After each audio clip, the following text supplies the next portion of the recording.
Olá, amigo veterano, veterana, bom dia, boa tarde, boa noite. Prazer estar aqui de novo falando com você. Hoje a gente está falando sobre o valor das ideias. Amigo, amiga, você já pensou sobre o real valor das suas ideias? Quanto é que vale uma ideia? Será que dá para dimensionar isso? Será que dá para dizer quanto vale aquele insight poderoso, aquela fagulha de lampejo sobre algo que você resolveu fazer, sobre algo que você está pensando, sobre algum insight que você teve com produtos e serviços, sobre a sua vida, sobre a forma como a gente resolve o problema dos outros, como a gente pode oferecer algo para resolver a impossibilidade de alguém. Então fica aí, porque a gente vai falar um pouquinho sobre o quanto vale uma ideia. Olha só, muita gente me pergunta, fala assim, cara, eu tenho uma ideia aqui e eu gostaria de saber quanto vale essa ideia. Será que existe algum jeito de calcular o valor de uma ideia? Bom, tem sim, tá? E de antemão, eu vou dizer para você, eu conheço muita gente que passa anos, às vezes, segurando uma ideia na cabeça e dizendo assim, ah, não vou falar para ninguém. Por quê? Porque senão vão roubar a minha ideia. Será que você já sentiu isso? Uma espécie de ilusão sobre o roubo de algo que você pensou. Eu falei, bom, eu imaginei fazer isso. Puxa, acho que ninguém pensou isso, hein? Acho que só eu que resolvi entrar nesse pensamento aqui. Eu acho que ninguém mais no mundo pensou algo parecido com isso. Isso é tão exclusivo que eu não vou falar com ninguém, porque, cara, olha só que ideia genial. Se eu falar para alguém, alguém vai querer roubar a minha ideia, né? E muita gente fica encanado com isso, entra nesse pensamento. E aí eu vou dizer uma coisa para você. Você sabe o quanto vale uma ideia? Bom, uma ideia não vale absolutamente nada. O valor de uma ideia é zero, né? Então hoje a gente está falando sobre isso, por quê? Porque enquanto a ideia estiver dentro da cabeça de alguém, ela não tem valor nenhum, tá? O preço dela, se pagar, é zero, né? O custo dela é zero e realmente ela não tem a menor condição de produzir resultado para ninguém, ou seja, ninguém pode nem comprar nem roubar a sua ideia, porque enquanto ela não ganhar materialidade no mundo real, enquanto ela não começar a acontecer, ela não vale nada. Então eu costumo dizer que o que vale não é a ideia, mas são as formas como você pode executar essa ideia é que começam a ganhar algum valor, tá? A gente lá no WI, a gente aprende algumas ferramentas poderosas para poder chegar no valor de uma ideia. Uma delas é o Canvas, né? O Canva, né? O Canva de Osterwalder, né? O Inovação em Modelo de Negócios diz para a gente que antes da gente sair executando uma ideia, o que a gente deve fazer é criar um modelo onde a gente responde a 9 blocos, né? Uma ideia ela precisa de nove caixas, 9 estruturas para poder funcionar no mundo real. Então o que você faz? Você testa essa ideia, né? Eu posso até comentar com você quais são esses blocos, né? O primeiro é o cliente, né? Uma ideia só vai ter valor se tiver um cliente para acontecer, tá certo? A segunda é uma oferta. Então, assim, uma ideia precisa virar uma oferta. Então, eu preciso encontrar algo que com essa ideia eu resolvo na vida de alguém, alguma dor, alguma dificuldade, alguma impossibilidade principalmente. Se você conseguir transformar algo que é impossível na vida de alguém possível, puxa, você vai ganhar bastante valor, ok? E aí a ideia começa a ter algum sentido, né? Então, primeiro o cliente, quem é, né, a pessoa para quem você resolve, ou o grupo de pessoas, ou o grupo de empresas para quem você resolve algo. Segundo é a oferta, é a forma como essa ideia está empacotada, é a forma como ela vai ser oferecida, né? Bom, a terceira é canais, ou seja, a ideia ela precisa chegar até a mão do seu cliente, tá certo? Canal é tudo que conecta a sua ideia, a sua oferta, ao empacotamento, né, desta ideia, o seu produto ou serviço, ou informações do seu produto ou serviço até o seu cliente, tá certo? Então, o canal é um dos principais pontos, né, para você construir isso. Então, falamos aí do cliente, do produto ou oferta, do canal. E aí tem uma que a gente chama de CRM. Mas o que é isso? É o seguinte, cara, depois que alguém comprar o seu produto ou serviço, a sua oferta, então a sua ideia, né? Você precisa manter essa pessoa apaixonada pela sua oferta. E aí entram todas as formas de relacionamento que você vai ter com essa pessoa que comprou algo de você, ok? Então a gente tem aí, né? Cliente, oferta, canal e CRM, ou formas de relacionamento. Por fim, tudo isso tem que gerar receita, tem que gerar renda. Então, o nosso bloco mais importante aqui embaixo é quanto isso gera de receita. Essa ideia ela pode ser encapsulada para vender uma vez para o cliente, pode ser vendido mensalmente como um produto recorrente, pode ser algo que eu cobre uma taxa de uso, pode ser... Então, assim, tem várias formas de você encapsular isso e entender que ela pode ser... E aí quem vai determinar se isso funciona mais ou menos, quem vai determinar o preço justo disso é o seu cliente. Então você tem que testar. Por fim, olha, então assim, essa é a primeira parte do Canva, né? A segunda parte a gente vai falar sobre os recursos principais. Lembrando que a sua ideia para acontecer no mundo real, a gente tem 4 tipos de recursos que vão moldar a sua ideia. Quais são esses recursos? Os recursos humanos, os recursos financeiros, os recursos de inteligência ou os recursos intangíveis, né? Que é, por exemplo, a patente, ou se você for fazer um bolo, a receita do bolo, se você tem um processo envolvido, a receita, o processo, se você tem lá um código envolvido, é o código, né, que você gerou para o seu software, enfim. Vai ter algum tipo de propriedade intelectual envolvida sempre, ou através do processo, do manual de como fazer, ou através da própria materialidade daquilo que está sendo produzido, né? Então, existe a inteligência. Então, existem esses 4 recursos. E os recursos físicos. O que é recurso físico, Stout? É mesa, cadeira, computador, ou você precisa de um lugar para funcionar, talvez você precise de uma loja, talvez você precise de um escritório, servidores. Então, tudo isso é recurso físico, né? São as coisas materiais que você precisa para botar à disposição dos processos. Então, uma vez listado, resolvido quais são os recursos, aí você tem um outro bloco que se chama atividades principais. A tua ideia, para funcionar no mundo real, ela precisa não só dos recursos, mas ela precisa se manter atualizada, tá certo? Então, assim, quais são as atividades que você tem que fazer, que você não pode terceirizar não, para manter a sua oferta sempre interessante para o seu cliente? Talvez, se a tua atividade principal for gestão de pessoal, você precisa fazer. Talvez você precisa fazer gestão tecnológica. Talvez você precisa fazer gestão de terceiros. Talvez você precise fazer compras muito bem, então você tem que fazer lá a gestão de compras. Talvez você tenha que fazer aquisições. Enfim, tem alguma atividade principal que a sua ideia, que é a coluna vertebral dela, que são coisas que você não pode terceirizar. E aí você vai ter que fazer isso, você vai ter que ser especialista em fazer isso, ok? Por fim, a gente fala sobre os parceiros-chave. Toda ideia para funcionar, ela precisa de parceiros-chave. Mas o que são os parceiros-chave, né? Muita gente se confunde com relação a isso. Parceiros-chave são aquelas empresas ou fornecedores que ajudam a sua oferta a criar valor. Então, se você tem que fazer uma caixa muito bonita para o seu produto, o teu parceiro-chave passa a ser a empresa que faz as caixas. Porque você não está fazendo essa caixa dentro do seu negócio, você vai comprar isso de alguém. Também são parceiros-chave o escritório de contabilidade, talvez a sua agência de propaganda, talvez a tua assessoria, talvez alguma agência de comunicação. Parceiros-chave, então, são essas empresas ou fornecedores que vão ajudar você a criar valor dentro da tua oferta, aquilo que vai ser feito, tá?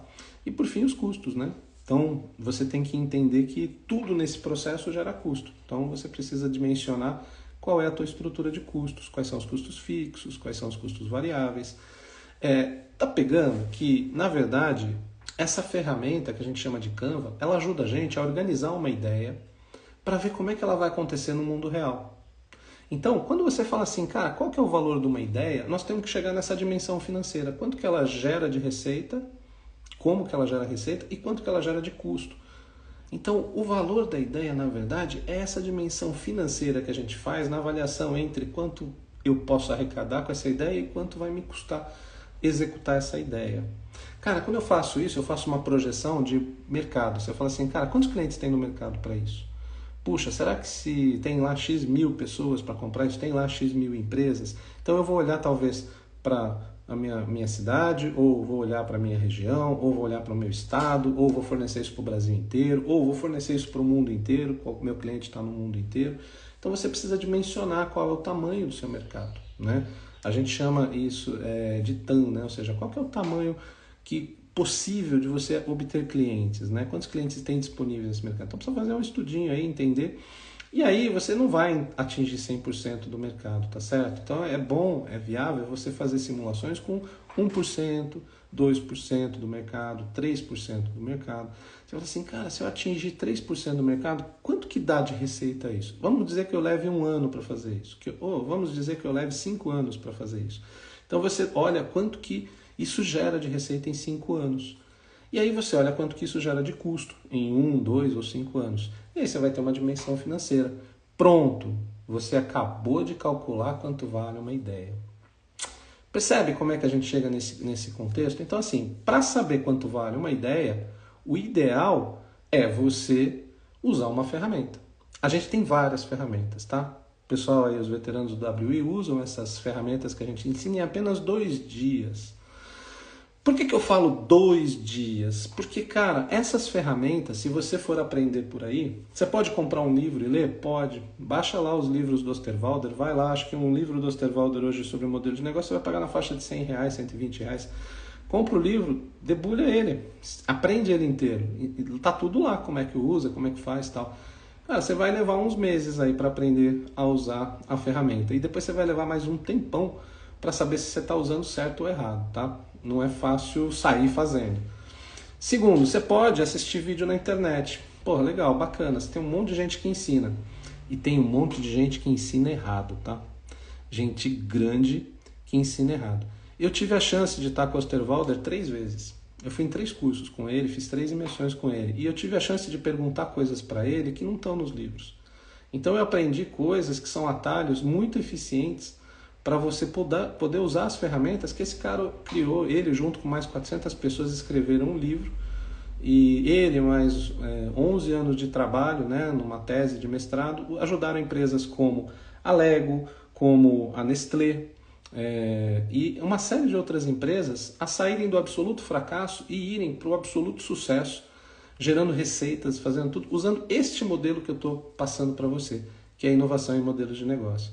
Então, quanto vale uma ideia? Dentro da sua cabeça, absolutamente nada. Quanto vale uma ideia bem executada? Puxa, pode valer milhões. Quanto vale uma ideia mal executada? Puxa, pode valer milhões. Quem vai definir qual é o valor desta ideia antes de você sair executando, para você não quebrar a cara, né? Para você não aprender só depois que ela não valia muita coisa, é você colocar um frame de inovação em modelo de negócio, fazer lá o preenchimento do Canva, e aprender todas as ferramentas pré-Canva e pós-Canva, ou seja, existem coisas que você faz antes e coisas que você faz depois, para validar, né? Para descobrir o quanto isso pode te ajudar, quanto que essa ideia pode valer. E aí você pode fazer um negócio, que eu vou deixar aqui uma dica, que se chama pivotar. Né? O que é pivotar? Pivotar é o seguinte, cara, o Canva tem 9 blocos. Né? O que acontece se eu travar 8 e mudar um? Bom, você sai com uma outra versão de Canvas. E aí você fala assim, cara, eu criei uma versão daquela ideia original. Então assim, e se eu adicionar um mercado diferente do que eu imaginei? E se eu mudar um canal que eu imaginei para colocar? E se eu mudar a forma de relacionamento? E se eu transformar um recurso que eu preciso ter em parceiro, ao invés de eu ter dentro, eu colocar para fora do meu negócio? O que acontece com o valor da ideia? Cara, de repente você descobre coisas que são impensáveis. É como se você estivesse trabalhando com um cubo mágico, você está resolvendo uma questão, mas você tem outros 9, que conforme você mexe aqui na primeira face, você muda todas as outras. Então, o número de possibilidades que existem são praticamente infinitas. Quando você trava um bloco e mexe, quando trava 8 blocos e mexe em um, você surge com ideias totalmente, às vezes, diferentes daquela ideia original. E aí você compara o financeiro. Qual que é o resultado financeiro dessa ideia executada deste jeito? Quanto que é o resultado financeiro desta ideia executada deste outro jeito? E aí você vai comparando. Normalmente a gente leva 19, 20 pivotadas, ou seja, a gente faz 20 variações do mesmo canvas para descobrir algo com muito valor. O que eu estou dizendo aqui? Se você for um veterano formado no método WI, o que você vai procurar? Você vai procurar ideias que cabem em muita amplitude de margem. O que significa isso? Significa que essas ideias executadas, elas não dão assim 10% de margem líquida, 20% de margem líquida. Isso é muito comum, né? Você vai montar um negócio, quanto é que isso aqui dá no final? Ah, isso aqui dá 30%, ah, isso aqui dá 20%, esse negócio aqui todo. E tem negócio que é muito complicado de fazer, exige muito capital, exige muito recurso, exige muito tempo. né? Exige muita atividade-chave, ou seja, você tem que ser bom num monte de coisa para aquilo funcionar. E dá uma margem lá no final desse tamanhozinho. Você fala, cara, executei tudo isso para sobrar 10% do faturamento, né, no meu bolso, né? Então, por que surgiu inovação em modelo de negócio? Para você falar de margens acima de 1000%. Aí você fala, pô, Stout, mas existem negócios de margem acima de 1000%? Se eu começar a listar aqui as ideias que você pode executar com margens acima de 1000%, você vai ter um choque, porque você está pagando esses produtos e serviços e nem percebe. Eu vou só deixar a pergunta aqui, ó. Quanto vale 1 quilo de café no modelo da Nespresso? Quanto custa 1 quilo de café no supermercado? Você vai lá no supermercado e o preço do café custa X reais. E aí você vai lá e toma café na Nespresso. Pasme, né? O preço da Nespresso ele chega a ser 200 vezes maior do que o preço no supermercado, tá? Ah, mas é a Nestlé, é o café. Ah, as mulheres estão aí, me digam, quanto vocês pagam no litro de esmalte? Né? Você vai perceber que é uma fortuna. Aquele frasquinho de 5 ml custa R$8. Você fala, é baratinho, né? Então faz a conta do litro. Aí você compara com o litro da gasolina vendido no posto. Quando sobe 10 centavos lá no posto, você quer ter um chilique. Faz aí a conta da tinta da sua impressora. A gente está falando, alguns produtos desses são commodities. Né? Teoricamente, eles não deveriam poder ter margem de 1.000, 2.000, 3.000, 5.000%. Mas é um modelo de negócio que permite, é uma forma de executar essa ideia que permite que você atinja essas margens. Dá para fazer isso num negócio pequeno, num negócio familiar? Sim, eu canso de fazer isso para os meus clientes. Eu sou contratado para ajudar eles a aumentar margem e preço no produto que eles fazem e eu uso inovação em modelos de negócio para fazer isso, tá bom? Então, ficou aí a dica, né, de hoje, ou seja, qual é o valor da ideia dentro da sua cabeça? Nada. O que vale na ideia? A execução. Eu vou mandar para vocês aí que estão no grupo, eu vou mandar algumas sugestões de livros bem interessantes que falam sobre o valor das ideias e como você pode tirar as ideias da cabeça. A melhor forma, vai lá na imersão, faz uma imersão com a gente, passa um sábado e um domingo com a gente, aprende mais de 20 ferramentas para poder ter ferramentas, né, para poder, primeiro, ter ideias boas ou não, porque ideia não tem qualidade, ter ideias, depois aprender a dimensionar qual ideia vale mais e menos, tá certo? Através dessas ferramentas, e depois escolher um jeito de executar elas no mundo real, fazer elas ganharem vida, ou seja, fazer elas virarem produtos e serviços ou inovação naquilo que você já tem, né, mudanças naquilo que você já tem. E aí você vai aprender um jeito muito eficiente de trabalhar menos e ganhar muito mais, tá certo? Gente, essa foi a dica de hoje, espero que você tenha curtido. Se você não viu aí o comecinho, volta lá, entra na plataforma, acessa lá, os vídeos estão publicados tanto no YouTube, quanto no Twitter, quanto no Instagram. Segue a gente, acompanha a gente está todo dia aqui trazendo uma dica para você. Espero que tenha trazido um insight valioso aí e que você ganhe muito mais dinheiro a partir de agora, seguindo a gente, acompanhando a gente e também estando com a gente em sala, tá bom? Espero ver vocês lá. Obrigado aí, boa semana para vocês e que seja incrível as ideias que você tenha e que seja incrível a forma como você executar elas. Valeu? Beijão e até já já. Abraço, pessoal!